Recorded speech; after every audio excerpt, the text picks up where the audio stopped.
Hello everyone, welcome to study with Tisha.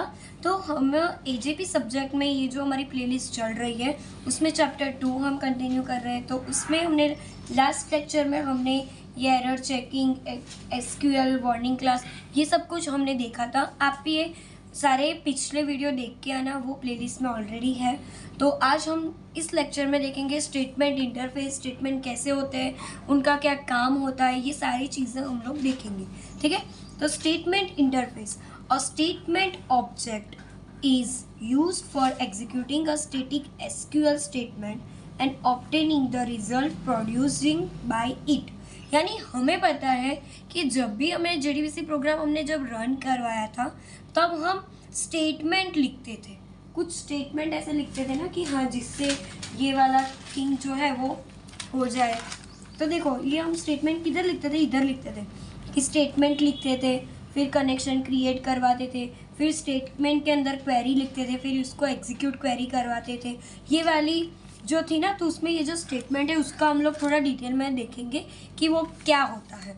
तो ये यही बोल रहे हैं कि a statement object is use for executing, वो एग्जीक्यूट करवाने के लिए यूज़ होता है।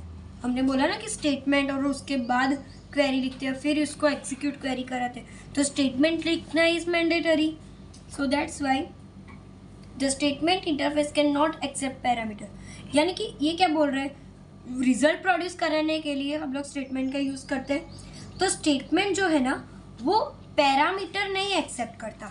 यानी कि देखो, आप इधर जो स्टेटमेंट मैंने लिखा है तो वो क्या कोई पैरामीटर करता है? नहीं, वो ऐसा ब्लैंक है, वो कोई पैरामीटर होल्ड नहीं करता। Statement is equal to connection dot create statement. ठीक है, तो क्रिएट करना हो जब भी हमें object, the statement object can be created using create statement method. यानी कि हमने ऐसे ही करवाया था, ये आप देख रहे हो, क्रिएट स्टेटमेंट और ये मेथड। तो ऐसे हमारी जो मेथड है वो क्रिएट होती है, statement method. Okay, after creating the statement object, one of the following 3 methods can be invoked. अभी हमें पता है कि स्टेटमेंट के बाद हम क्वेरी कराते हैं। ठीक है, एग्जीक्यूट कराते हैं क्वेरी, ये क्वेरी लिखते हैं और उसके बाद ये एग्जीक्यूट क्वेरी कराते हैं। ठीक है, मैंने एक बहुत ही डिटेल में आपको समझाया था कि पहले क्या होता है, स्टेटमेंट होता है, फिर क्वेरी लिखते हैं, क्वेरी एग्जीक्यूट होती है, ये सारी चीज़ें के पहले कनेक्शन होता है, ये सारी चीज़ें मैंने बोली थी। तो ये सिर्फ ओवरव्यू है कि हाँ, हमने जो पढ़ा है वो रिटर्न में कैसे लिखते हैं वो। तो स्टेटमेंट लिख दिया, यानी कि अभी हमने ये स्टेटमेंट लिख दिया, अभी हमको क्वेरी लिखने। तो क्वेरी 3 चीज़ की होती है। ठीक है, एक तो execute query, execute update query and normal execute query. ठीक है, तो use this method to execute SQL DDL statement. यानी कि ये नॉर्मल जो स्टेटमेंट होते हैं उसको एग्जीक्यूट कराने के लिए काम आते हैं। ठीक है, अभी ये एग्जीक्यूट अपडेट, अभी मैंने एक चीज़ बोली थी आपको कि इसमें मैंने बोला था कि एग्जीक्यूट क्वेरी और एग्जीक्यूट अपडेट आता है। यानी कि डेटा रिट्राइव करना तो एग्जीक्यूट क्वेरी का यूज़ करेंगे, यानी कि ये वाली क्वेरी का। और जब भी हमने डेटा इंसर्ट, अपडेट या डिलीट करवाना हो तो हम ये वाली का यूज़ करेंगे। तो यही इधर लिखा है कि returns the number of rose affected by the execution of the SQL statement. यानी एग्जीक्यूट अपडेट यानी कि इंसर्ट, अभी हम इंसर्ट कराते हैं, ठीक है, तो कोई रो अफेक्ट होगी। ये मैंने बोला था पिछले वीडियो में कि इंसर्ट कराए तो कोई रो अफेक्ट होगी, अपडेट कराए तो भी कोई रो अफेक्ट होगी, डिलीट कराए तो कोई रो अफेक्ट होगी, यानी कि रो वाला डिलीट हो जाएगा, कोई रो वाला अपडेट हो जाएगा, कोई रो वाला इंसर्ट हो जाएगा। ठीक है, तो रो अफेक्ट होती है, यानी कि एग्जीक्यूट अपडेट में रोज अफेक्ट होती है। Returns the number of rose affected by the execution of the SQL statement. That is clear. तो अभी आपको ये पता चल गया कि हम लोग इंसर्ट, अपडेट, डिलीट में हम क्यों रो वाला लिखते हैं, इसकी वजह से। अभी एग्जीक्यूट क्वेरी यानी कि नॉर्मल वाला, when you expect to get a result set, यानी कि जब भी हम वो रिट्राइव वाला कराते थे ना, आपको पता होगा कि ये जो था ना, ये वाला रिट्राइव वाला था। तो रिट्राइव वाले में हमने एग्जीक्यूट क्वेरी कराई, क्यों?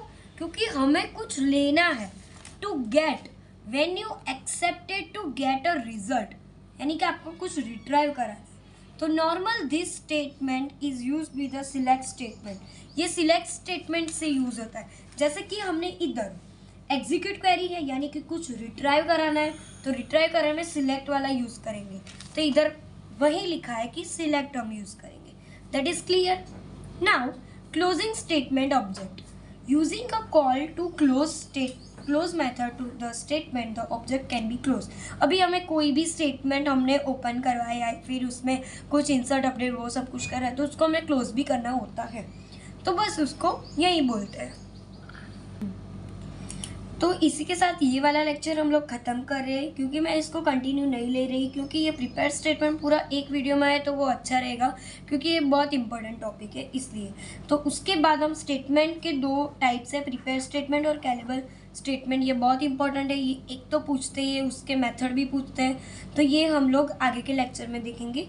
आपको ये वीडियो मेरा पसंद आया तो लाइक शेयर सब्सक्राइब कर देना, ठीक है। प्लेलिस्ट को फॉलो करते लेना और बेल आइकन दबा देना, क्योंकि उससे मेरा जब भी वीडियो आएगा तो आपको नोटिफिकेशन आ जाएगी। Thank you.